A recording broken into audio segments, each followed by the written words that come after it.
So I hear this all of the time, local marketing, my franchisees aren't doing it enough. I currently don't do enough of it. So how do we fix it? I've talked to a lot of different people, a lot of different suppliers, a lot of different Z's. And I think there's a common thread here that there is a gap. We're going to talk about why there's a gap, what we're currently doing, how can we fix it, what 2026 is going to look like. And at the end, I'm going to introduce you to some suppliers that you should reach out to. They will help your brand. No, I have no affiliation. I get no kickbacks. I've worked with them. They've helped my brands. They've come in, no contract, and helped brands that I needed an immediate fix, but their missions align very, very well with my own personally. And I just like to do business with good people. So that's where that is. So without further ado, we'll go ahead and get started. And I will send this deck out afterwards as well as the recording. So I've got 76 of you on, 220 of you registered. So thank you for that. All right.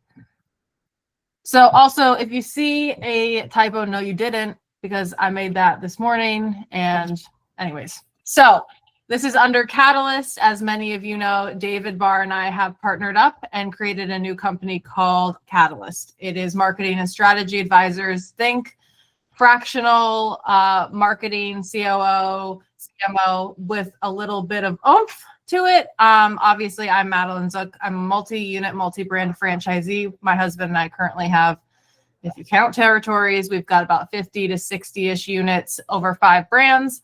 Multi-unit, multi-brand franchisor, currently a fractional franchisor with a couple brands, and started full-time at what is now Threshold. Have founded agencies and also worked on the supplier side on the marketing, tech, and ops side. My business partner is David Barr, who needs no introduction. And I said one time, I hope that my font gets to be as small as his, but he had a head start, so that's not super fair. Anyways, some of the brands on here are actually ones that he is either investor or director of: Tint World, Rolling Suds, Dogtopia, to name a few. So he was also the former chair of the IFA, and many of you know him. He does not need an introduction. So very blessed to have him as a business partner, and he's always willing to lend an ear or a hand wherever. And I have a guest speaker with me today, Adam Contos. He is on screen. He was the former CEO of Remax, currently a partner at Area 15 Ventures. They own and invest in franchises such as Port of Subs and Daddy's Chicken Shack. They also are investors of Harley Davidson, LifeSpot, Motto Mortgage, to name a few. He is on the board of directors of the IFA, and was recently the keynote, along with Dave Liniger, the founder of Remax, at Springboard. So that's probably where you've seen him. Adam, why don't you come on and say hello? Well, thanks, Maddie. It's great to be here. And look at this. Numbers are still going up there. We might get into triple digits here pretty quick. Awesome. So I'm going to tag in Adam. Adam has run a couple webinars with me, and he knows how I operate basically by the seat of my pants. So we're just going to wing it, and here we go. So here's our agenda. We're going to go over the current state of local marketing, the psychology behind what's going on. Why is this the current state? What do we have in front of franchisees right now? What are this? I'm going to call it the operations, because it really is not super marketing. It's super operational. Now we're going to see the tie-in. How does this all tie together? We're going to present the change. Then we're going to show you kind of the when and the where. And then lastly, the support structure, if you are interested in reaching out and getting some support for your franchisees, who to contact. And hopefully, if I can keep it succinct, we'll have time for Q&A as well. So starting off with the state of franchisees and local marketing. Let's go back all the way to the beginning during the franchise development process. As a reminder, we tell them marketing isn't their job. They don't need to be marketers. We got that. That's ours. We'll walk you through every step of the process. We've got training, et cetera, et cetera. We get them to sign on the dotted line. Great. Yeah, I understand. You're like, well, that's not my brand. I tell them they can't be semi-absentee, full absentee, be members of your community, be active. Yeah. Sure.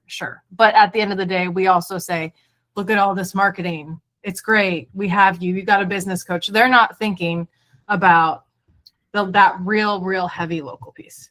So then we've got the training piece. They're learning all of the business. Well, at the meantime, we're telling them, oh, by the way, also go hit the streets and sell. You might not be open yet, but go sell something that you're also learning and has not come to fruition. Also, if you've got a build out, we're not really sure if you can sell appointments yet or when that's coming. If it's a man in a van, you might not have your GBP yet. But remember, go be the mayor for a business that's not quite open yet. For a brand new owner, that's a whole lot. And then they've got their ramp period where they're just pouring money in. We've told them, I get it. We've told them, trust the process, and they've known what to expect and how much to spend. That's different from actually spending it, right? They're pouring money in. They're chasing the lowest cost per lead. They're seeing it dwindle. They're just chasing that break even, right? They're still probably running an owner operator model. Time is not on their side right now. Okay. And then they're at this growth phase. Let's say they finally hit break even, or they've hit break even and they want to grow even farther. Now they've got growth fatigue.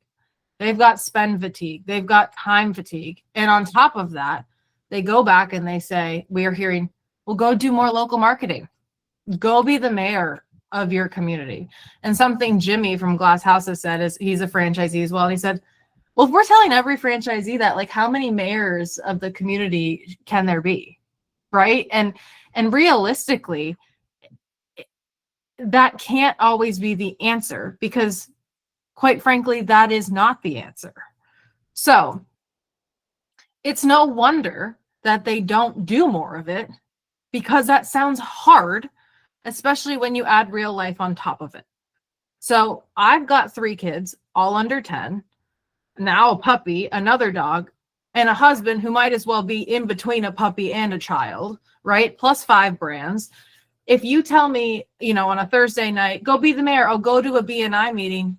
Absolutely not. I am sitting on the couch with a glass of wine, right?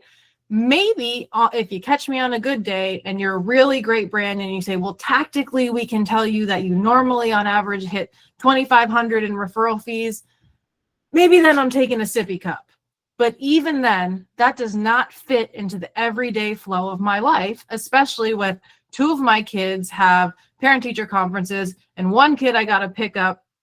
How is that all going to work together? And I'm tired, right? So no wonder at last they're going back to your digital teams and you guys are getting hammered. Why don't I get enough digital leads? Why are they too expensive? These leads aren't good enough. Your agency is terrible. This is not the franchise I bought. Well, it's not because they want more of them. And it's likely probably not because the agency is not doing well or your business coaches aren't doing well. It's because they need them, because they don't have time or the energy to go get the local leads themselves. And there's a couple consumer behavior pieces that are going to come on top of this that we'll talk about. But even though we know that's what it's driving consumers, even though we know they need to go do it, and they know they need to do it, they simply can't or won't or just don't have it in them. So even as a franchisor, we've set the expectation of you're going to have to do this. And the franchisee realistically knew what they signed up for. This is here we are. And in a marriage, it's for better or for worse. And now we can just say, well, now we're at the for worse. So the question becomes now, how do we meet them where they are? So here's the psychology behind this. And I'm going to go kind of through this and then I'm going to pause and let Adam put his 2 cents in.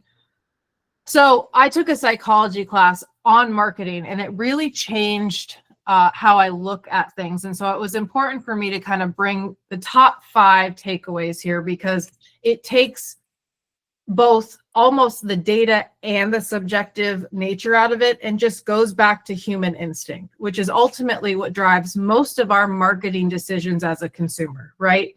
So the first part, cognitive ease. If it feels hard, the brain interprets it as a threat and people won't do it. Think about your customer experience. If you have a super long form they have to fill out, that's really hard. But think about Amazon's process. That baby is 2 clicks and done. They just added a button that says, click this to add to your upcoming delivery. I'm going to go broke with that button, right? It's super easy. They're using the color blue. That is calm. All of these things interpret easy, safe. When people think about the local marketing right now, we're saying yard signs, BNI, added task, more things to do, how to add it into your time frame, pay for a manager. None of that seems easy to me. And I've been doing this for 15 years. So then number 2, on top of that, and mind you, this could be a brand new owner, they've got decision fatigue and ambiguity aversion. The more decisions required, the more likely people default to doing nothing. AKA my husband. Why can't you decide what's for dinner? Just choose. Why do I have to do it every time? And then if it's just ambiguity where we say, go shake hands and kiss babies, go be the mayor. What does that mean? And I've seen some franchisees really get more tactical. 200 yard signs this month. Do door hangers, 5 on each side of each job and 10 across. Well, now we're getting there. But still, it's not breaking through that hard. Okay. So then we think about, taking people out of their comfort zone. And I get that. Comfort is the enemy of growth, as Mary Thompson says. And she's not here, so I can roll my eyes at that. Because I do believe it, but not in this scenario. Because people don't act when they don't think they're good at something. You will not catch me on a ski slope. Nope, no chance. I will go on a tube with a margarita, but I will not be on a skis or a snowboard. And if they go out and they're risking being, let's say they're at a BNI meeting, or they go and approach someone for a sale and they're not good at it and they get rejected. Well, everyone hates rejection, right? That's an immediate no. Okay. So now we go down to that lack of immediate reward, which is every franchisor's nightmare, because every franchisee says, oh, that doesn't work. I ran that campaign for 75 seconds and it doesn't work. And you're like, I'm going to lose my mind. But marketing is delayed gratification, but humans are wired for instant dopamine. So local marketing is two sides of the coin here, because we're telling them, go do a bunch of yard signs, put a QR code. Great.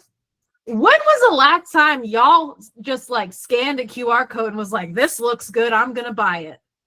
Probably never. Right. But we're telling them, oh, if you do enough of it, it will work. There's a gap there. And then lastly, we've got this emotional fatigue and learned helplessness. When people are exhausted, even the simple tasks feel unbearable. Shout out to all my friends on here, because I have not responded to any of y'all's texts in the last 2 months. I'm tired. And the same thing with the social risk and rejection. If they've tried in the future, or excuse me, in the past, and they were rejected, well, that's just future avoidance. I tried it, I'm not doing it again. So all of these psychology pieces, on top of it's hard, I'm tired, I'm running out of money, I don't like it. Now what? Adam, what would you like to add? Well, you made marketing sound like a whole lot of fun. You know that? It's so fun. We love it. Right, Julie? We love it. Well, you wrote down, or you said a few things: growth fatigue, spend fatigue, time fatigue. It seems like it's fatiguing, but what's interesting about when we start getting into franchising is we talk to people about qualifying them as franchisees, but unfortunately, we don't get into the expectations until after they've written the check and signed the franchise agreement. So I think it's interesting when you take a look at this, but this doesn't have to be overwhelming. It doesn't have to be a challenge. And a good, Julie just put in the comments, I am fun. I like your attitude, Julie. That's awesome. and we have to be fun. And I'm going to talk about that here briefly. But ultimately, it comes down to we have to understand what stops people from going out and doing their local store marketing. And if you pop over to the next slide here, the reality is we're up against a few things. We are up against essentially, we're up against fear, doubt, and overwhelm. And those are the things that when you look at why aren't people doing what they should be doing, it's because they have this fear of, like you said, rejection, this fear of, oh, okay, this is monotonous. I think I'm spending money, but it actually feels like I'm throwing it into a black hole someplace. The doubt, will this work? What will people think of me? And the overwhelm of, gosh, this seems like it is insurmountable because I have to operate my store or my truck or my business, yet I still have to do these things. And what we get is we get a fear response. The fear response is these 3 Fs: fight, flight, or freeze. So once we start having these conversations with people, they either just give us the deer in the headlights, or they push back. They give us excuses. They say, that doesn't work. That doesn't work here. I mean, that's like the consummate universal excuse in franchising is, that doesn't work in my market. And the reality is these things work in your market. It's just that you have to have the attitude, you have to have the emotional connection with everybody in order to get them to work. So how do we get rid of fight, flight, or freeze? Well, here's a question for everybody.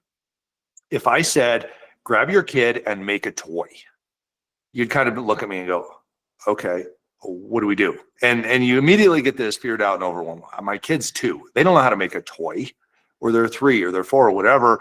And I've never made a toy in my life. But if I walked you in the front door of Build-A-Bear and said, make a toy, it would be fun. It would be something that everybody enjoys. And when you take this fight, flight, or freeze, which is the initial response, and you turn it into attractive, easy, and fun, it becomes something that they will do. Now, how did we do that? All we did was deconstruct this into simple steps. And we walked them through those steps, and we held their hand with it, and we showed them the progress in it. And we explained to them what's going on. So I'll be the first one to say that when it comes to franchise marketing, telling people, you have to go do LSM. You have to go do local store marketing. Go be the mayor, like what Maddie was saying. Go. And first of all, everybody hates politics to begin with. So to tell somebody to go to be the mayor, they're thinking, everybody hates the mayor. Or the mayor gets to argue with everybody all the time. But the reality is, if you said, go be the performer, go be the connector, go be the person that does step A, step B, and step C, and then let's do it over again. And let's measure our results and let's enjoy it. But ultimately, we need this to be simple. So it's not overwhelming to people. The number one deal killer in society is fear, doubt, and overwhelm. That's why people don't buy a franchise. That's why people don't do their marketing. That's why people don't, go out and try new things. And that's what we have to overcome in franchising in order to create success. The hill that they're up against, and they know they have to climb this every time they open a new store, and they know they have to climb this every week when their business starts again on Monday or whatever your business is profitability. And it's a struggle. So when you think about it, we have to figure out how to make this attractive, easy, and fun. And we do that by making them good at it, getting them to talk the talk, and getting them to share their ideas with us, their results with us, and we encourage them.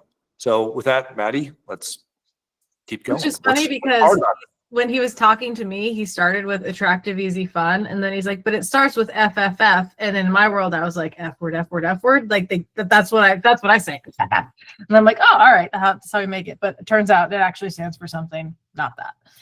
Anyhow. Yeah. So then, I surveyed a bunch of brands and I wanted to see, what are people actually doing? Okay. Because in home services, it's a lot of yard signs, door hangers, but in brick and mortars, it's networking, sponsorships, B&Is, local influencers come up all the time with franchisees because it's sexy, shiny. So we surveyed them and these were the top 5 or 6 things that came up. event sponsorships, think Little League banners, things of that nature. About 45 to 60% of franchisees do them. Networking, think Chamber of Commerce, BNI, 35 to 50%. In-person tabling or booths or cross-business partnerships and promotions, about 20 to 30% of franchisees do those. Local collateral, think the yard signs, the door hangers, flags, flying, 15 to 20%. And then local influencer, PR, or door-to-door canvassing, about 10 to 20%. Now, I surveyed about 250 brands across probably, say, like 10 to 15,000 franchisees. So this is a pretty good group, and it's across all industries. And now this is non-digital, so we would just say that this is pretty hard stuff, right? This is not stuff that you would normally do in your everyday life. Like, you got to go out and make an effort. But we also know that local marketing isn't always boots on the ground. Some of it can still be behind a computer, Twitter warriors, if you will. So, but if you look at these little screen or little bar things, way more on digital. Google business profile posting, about 75 to 90% of franchisees do it. Now, some have their Zors managing it for them, or they do it alone. I didn't separate it out. Review requests and management, 70 to 85%. Basic social posting, local listing, 65 to 80%.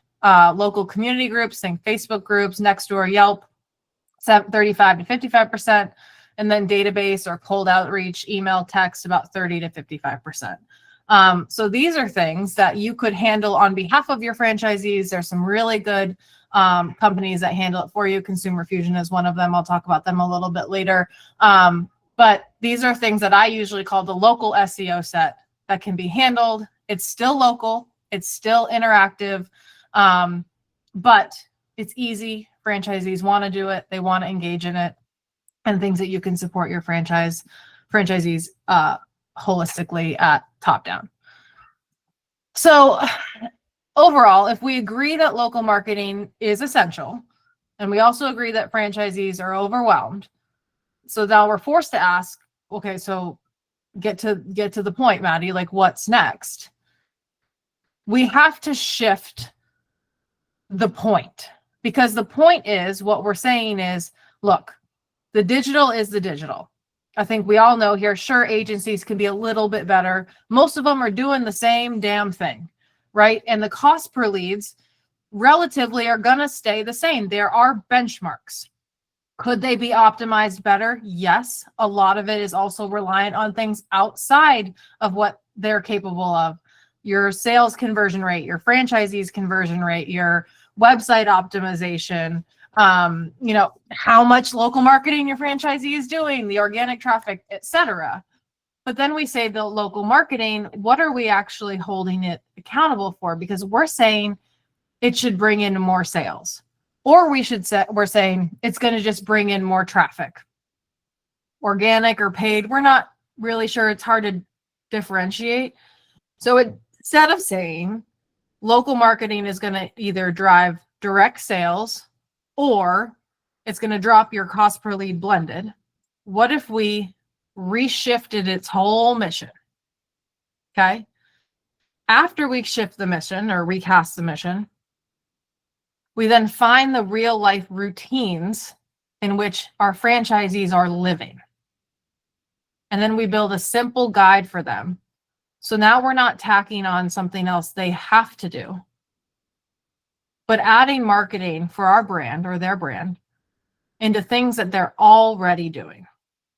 So our new goal now, and remember, you can start this conversation with, what was the mission behind our brand? Let's say BNI, it's changing the way the world does business. And I opened a BNI because I want to change the way Ambler, Pennsylvania does business. And by doing that, my goal here is not to sell more memberships. My goal is to now build trust within the community.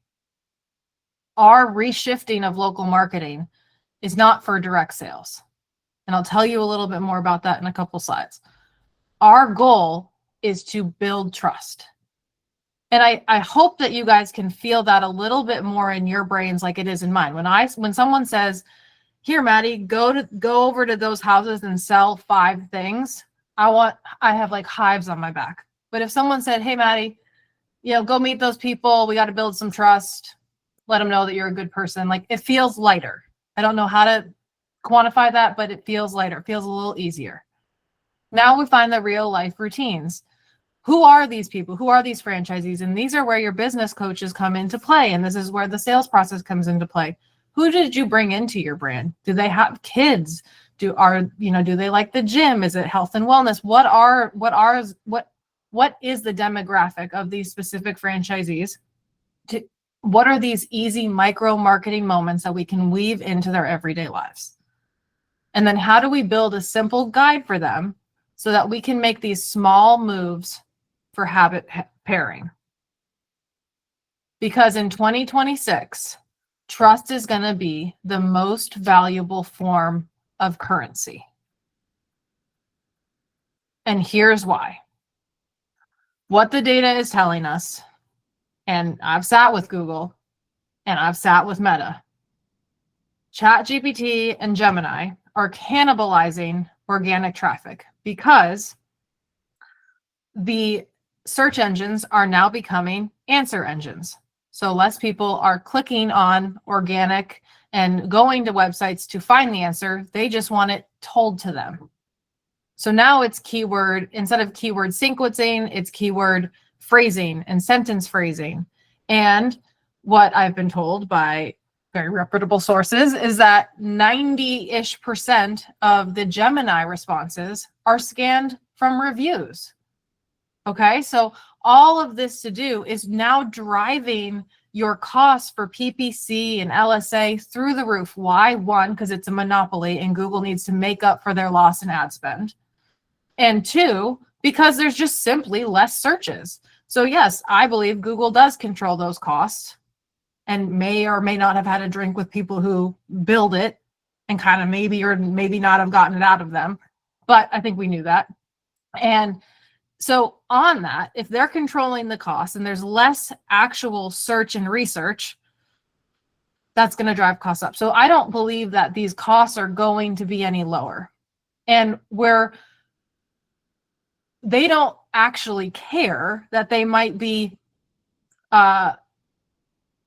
pricing small businesses out of the market. Because I mentioned that at a Scorpion had invited me to this big Google Meet. And I said, well, what if franchisees can no longer afford to be on the platform? And they said, well, Google's not for everyone.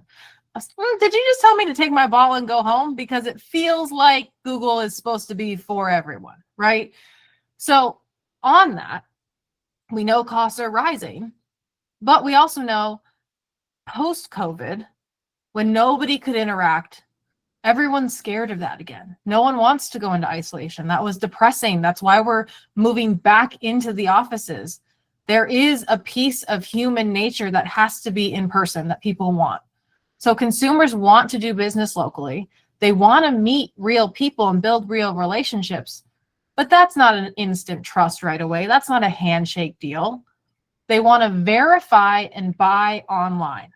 Okay, that's why, because of the AI scraping and the verification, you need to aggregate all of those reviews. You need to show up first still, because they're still probably going to buy online. And while you can build trust only online, it takes more touch points and a higher CPA. That's going to net in a higher CPA and a higher cost per lead probably as well. So trust builds fastest through real human connection. In-person moments accelerate trust far more than digital alone. So the most effective path is a blend: in-person trust, online to confirm and convert, but local presence drives belief, digital drives the transaction. So we have the digital running, okay? And then we've got our operational layer. Maybe the manager's doing it. We're still coaching to like, yes, let's get tactical. You need to do yard signs. You need to do this. Here's a certain number of events you should do. And whether or not, we're always going to coach to that. And whether or not they choose to do that is always going to be on them. But I think our next layer up is a little bit higher in the funnel, right? How do we get more of those trust moments so that when they do see the yard signs, hey, that's Clint's business. Or when they do see a door hanger, hey, he actually did my business the other day, or whatever it may be. We're getting more touch points so that when they do see us online, or hey, you know what, I saw he's coming up on PPC. I think that was my neighbor's business, something of that nature. It needs to be, I hate the term omnipresent, but we all need to live in the same ecosystem. So by giving franchisees a process for micro marketing moments, franchisors can accelerate the trust. Now it's aligning that local operational marketing, supporting the digital, and now it creates this winning path, right? That is the layer that we're missing. So for instance, and I will send this out because I know some of you are going to look at this and be like, I just want that. I don't care about this fluffy micro marketing. This is a local marketing tracker. And essentially what you can do is tell your franchisees, here you go. You can track how many hours you spend doing every single of this operational local marketing. You can track how much you spent, how many you distribute, what your total events were or your costs. And guess what? We know our approximate cost per lead. We know our approximate sale size. So we can guesstimate how many leads and clients and revenue we should get from each one.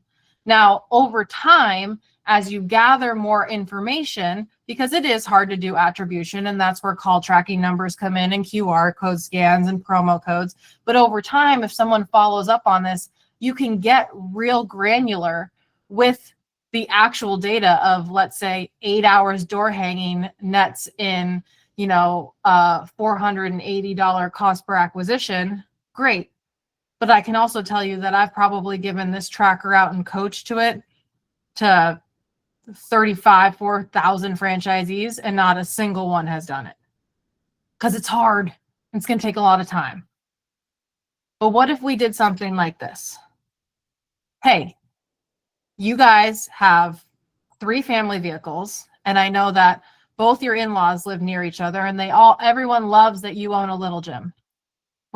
Here's where you can get really small car magnets for all your vehicles. Small ones, I'm not talking big branded ones. Put them on all of your cars. Because guess what? A car magnet is seen around 30,000 to 70,000 times per year, depending on traffic density. That's super simple. Pop it on that sucker. Never think of it again. Wear a branded shirt every time you go to the gym or a grocery store. Maybe it's just on your way to the gym. People go to the grocery store on average 52 to 104 times a year. They're going no matter what. Right? And now we're making it a habit of you're just wearing a Tint World shirt every time you go. That's an impression. That's a thing. These are the types of micro marketing moments. These are the local marketings that make a difference. Bring a branded treat or giveaway to every local sporting event your kids have.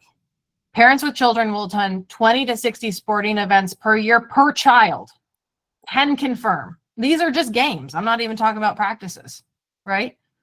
Utilize the volunteer, or as I call it, voluntold events as pre-planned branded opportunities. Trunk or treat, for instance, fabulous event because I don't have to pay for a booth. I show up. We have a Men in Kilts window washing company. Everyone's wearing kilts. There's all these parents there that don't really want to be there, but they're willing to talk to other parents. We've already got pre-planned trust in there because we all have kids. We all want the best for our kids. We're local owners. We bring some branded swag. We give out some coupons. Very easy, right? You probably got parents that are going to be there anyways because they want to be involved in your kids' lives. How do we ingrain that and make it easier? Might as well make it branded if you're going to be there. Or hell, if your kids want to do a trunk or treat, bring 2 cars. Bring one that's branded and one that's fun for the kids. Most schools host 10 to 20 extracurricular community events per year. That is more than 1 a month. Holiday specials, branded turkey trots. That's fun. Host a Toys for Tots drive. Tint World does this. They crush it.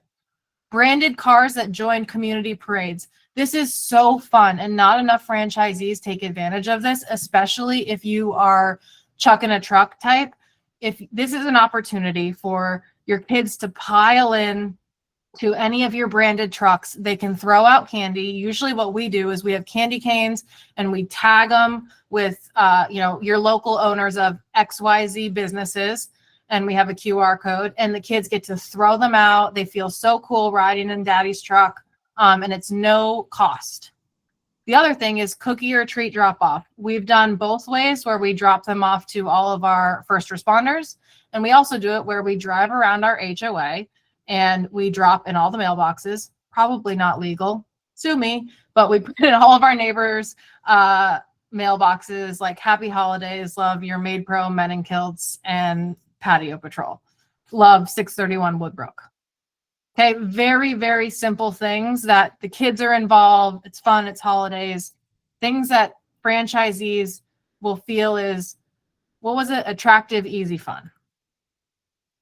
So I was talking to Mary Kennedy Thompson. She's the CEO of BNI and the chair of the IFA.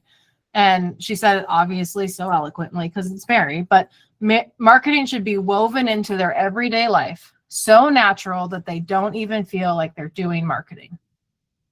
And I don't think we can say that about the local marketing that we're presenting to them.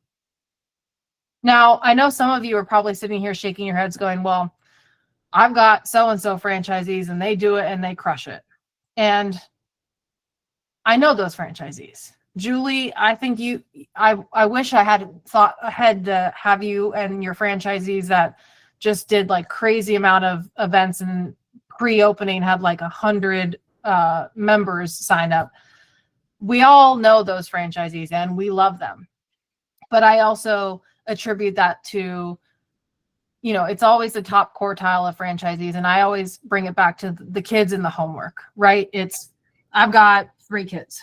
I tell them, hey, mom's going to be home at 5. Do your homework after school. Do your homework.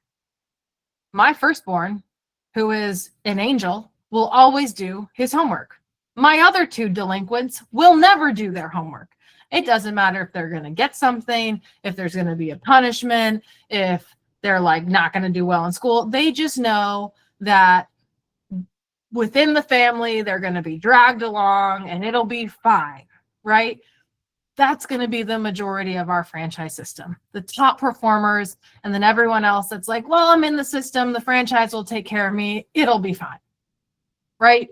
And Gary Robbins, who's our future chair of the IFA, and he's one of the larger franchisees with Supercut, said, franchisees will not rise to our expectations, but fall to our systems.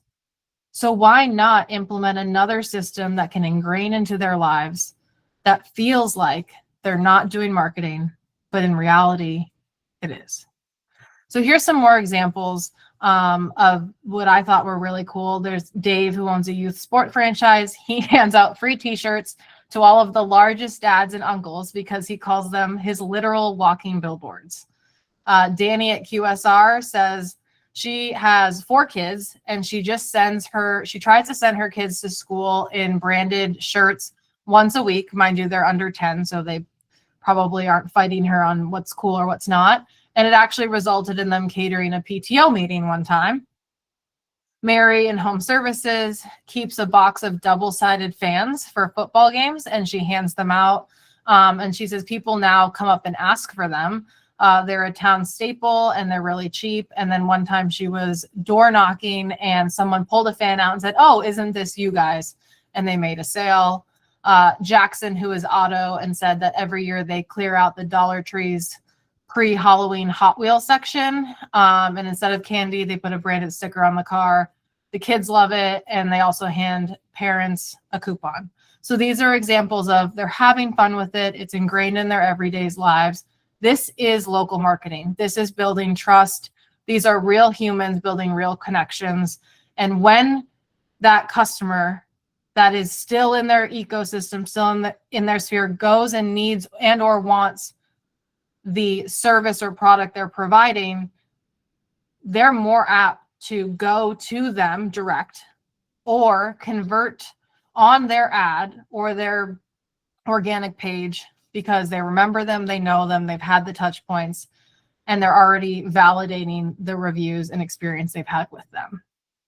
So before I get into that, Adam, is there anything else you would like to add to this huge lecture spiel that I've had?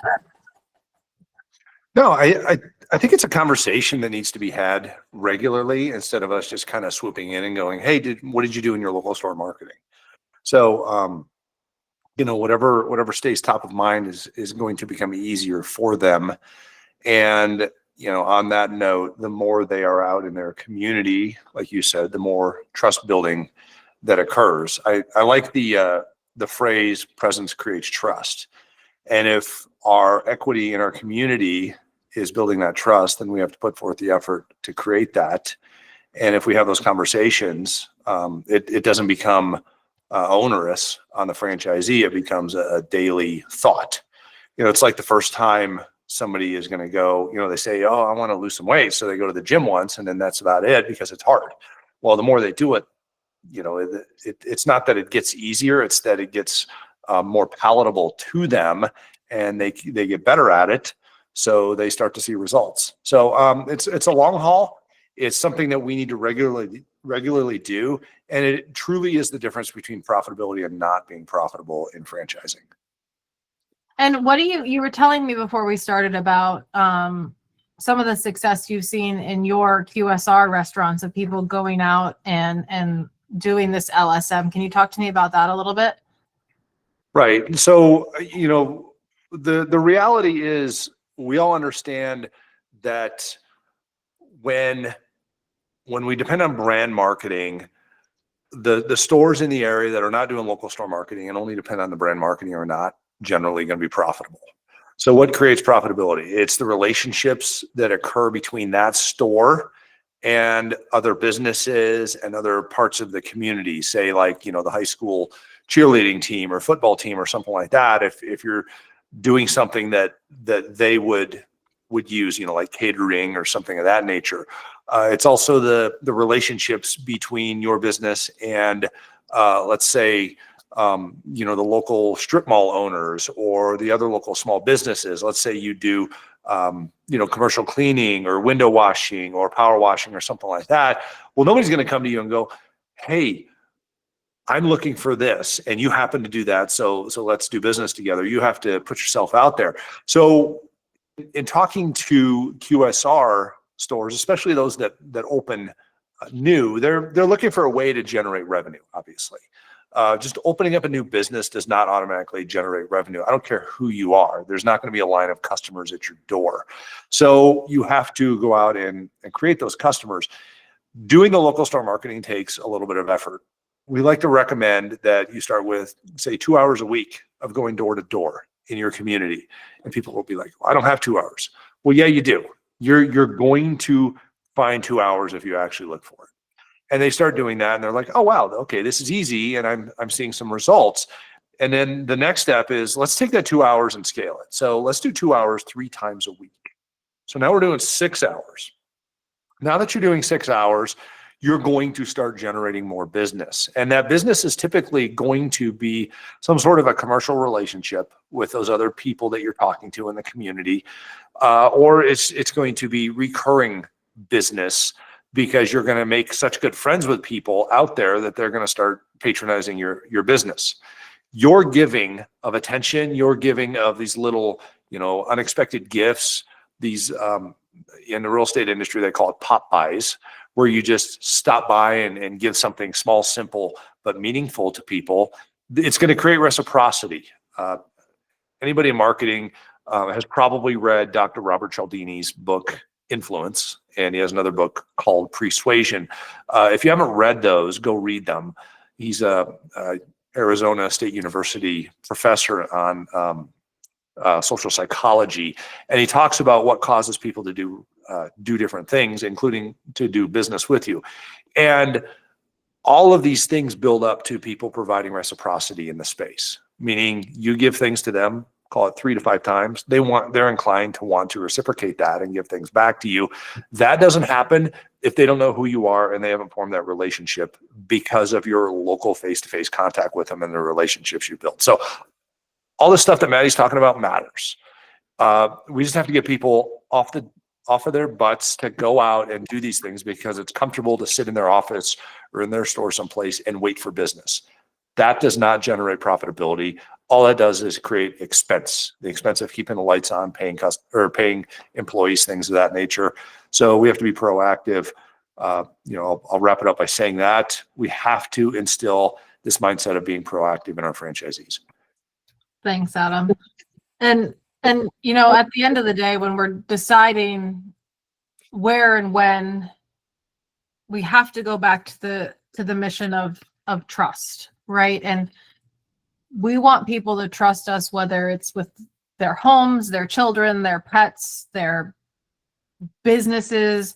And why should they want to do that with you and your franchise, right? I think we get in the mindset of, well, why wouldn't we? We're great. We're awesome. We're so great. We don't even do promos or discounts. Well, in the consumer's mind, every company thinks they're so great. Why you? What are you going to give to me? I need to trust you. And if you're going out and building that trust, start with the things that they care about the most. They care about their kids. They care about their family. They care about all of these things that you care about. So at the end of the day, if the franchisee comes to you and says, I'm not going to do that, or why isn't it working? You can always ask them, well, when was the last time someone gave you a business card and you called them right up and bought from them? When was the last time that you bought something and didn't look at the reviews, right? Or someone cold called you, picked up and you bought, or you opened a cold call email. Just because it's you doesn't make it any different. So on that, I've thrown a lot at you, and I also feel like I threw a whole lot of nothing at you. But because of that, I want to give you also something. So there are a couple silver bullets in here that I have found along the way. Now, before I get into what these people do, I want to show you this little graphic on the side. So let's pretend this is your Z in the middle. And here's kind of your layer of your marketing. You've got the paid digital, organic, your paid non-digital, think yard signs, direct mailers, etc., and your SEO. And then this outer layer is supposed to be your local marketing. I'm calling this the ops. Traditionally, that's only where that is, right? And it's supposed to cover all of this stuff. Well, now if we layer on different pieces of support here, now you've got a whole lot working to help this inner layer function and support your franchisee in the local, because everywhere in between here is life. It's holidays, it's birthdays, it's medical emergencies, it's babies, it's trips. Everything you have got going on, they do too. And not only that, every one of your customers that you're going after, whether you're trying to keep them, win them back, or net new, they do as well. And we can't do it alone. So there's a couple suppliers, I guess, I hate the term supplier, but partners I wanted to introduce you guys to. They're not going to talk on here, but I put their contact information. First one is Glass House. This is Jimmy's on here, CEO and founder, all short digital door knocking. They've built this proprietary technology that essentially allows you to drop a pin of where you're doing work. You can legally pull addresses and contact information for a radius around where your current job is going to be. And you can contact the neighborhood or the neighbors around. Hey, I'm going to be in your neighborhood. I'm doing work at XYZ, or you can omit that address. Here's the deal we've got going on. If the franchisor or the franchisee, whatever system you have up, utilizes it, the ROI is incredible. I know it sounds sketchy.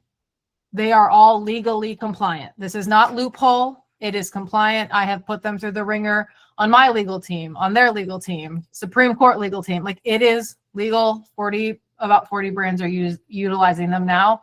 What I like about Glass House, it is a great in-between between the guys that simply are just not going to do enough of the actual door hanging and door knocking, and the people that, and that just, I want to sit behind my computer. It's a very great in-between. I can sit and pretend to watch The Grinch on my couch with my kids for the 19th time and also do some of this local marketing. BNI, I know you all have heard of it, but it's really important that I tell you, it's not just chapter meetings. Brands can partner with them at the top down. And why it's important is they have this app, and the app can show franchisees specifically data, where they get referrals from, how much business it generates. We share with the franchisee, and the franchisor knows every job that they've received from every referral. They also offer networking training, referral training. So now you're not on the hook telling your franchisee how to be the mayor of their community and how to go do all of this. You've got a team behind you. And not only is BNI working with 45 brands and Mary Thompson's leading the way, and Heather McLeod is their new CMO, they also are a franchise themselves. Consumer Fusion, they are incredible at what they do. They are like the local digital marketing. So they do the reputation management, local listings, GBP, and social posting. So what I tell franchisees is, we always tell them, work on your business, not in your business. This is very much in your business. They don't need to be doing all of this. We should automate it. And same thing with the franchisor. We shouldn't be doing all of that either. Automate it. They have an incredible price point. I don't know why they don't charge more. Also, Bryn, if you're on here, don't charge more. They work with about 100 brands. And the best part of them is that, there you go, Julie. Julie loves Consumer Fusion, is that they have created a proprietary tech and didn't skimp on the white glove. So every franchisee gets their own rep, not the brand, every franchisee. So they're on call 24/7. They're wonderful and very, very helpful for franchisees. Subtle Strauss, I always say that wrong. Karen, am I saying that right? Subtle Strauss? How do I say it? Subtle Strauss, you're right. Okay, great. What I love about them, I call it streamlined collateral. They do a lot more, but in sum, the best part is that they have this huge portal, and think all of your collateral that you want. They upload the templates. Every franchisee can pick from their dropdown of what their location is, automatically localizes it. Then if they want swag, or they want direct mail, they can just order direct mail and send it right through there. They want swag, they can order it right through there. It's all full customer service.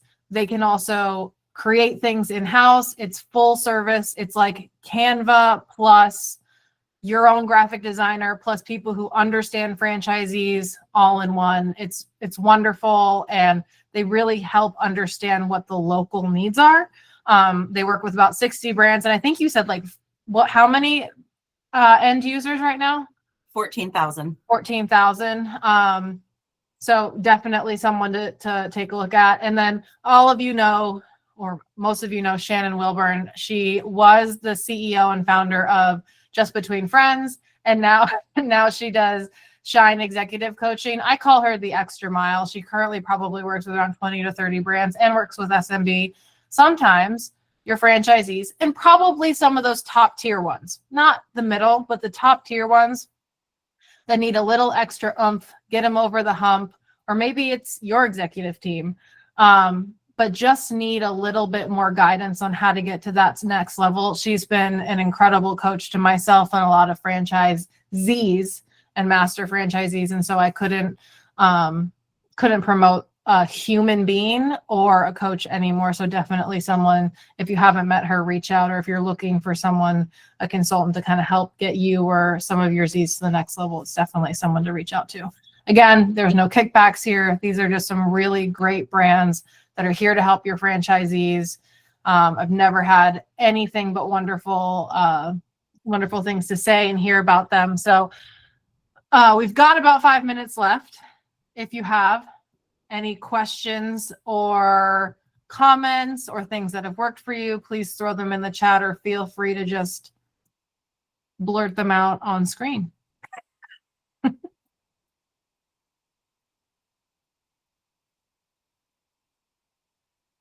Okay. So in summary, and feel free to chime in if you want. In summary, here is kind of my recommendation here is as you go back and you think, well, I thought I was going to get a silver bullet, didn't really. The reality is I think you keep what you have in terms of what you're coaching on your local marketing front. I think the quickest wins you can do is likely survey your franchisees, or go and have a task force meeting with, your business coaches and say, hey, can we get some exact demographics of who our franchisees are? Do they have kids? Are a lot of them going to the gym? Do a lot of them multi-car owners, right? What does this look like?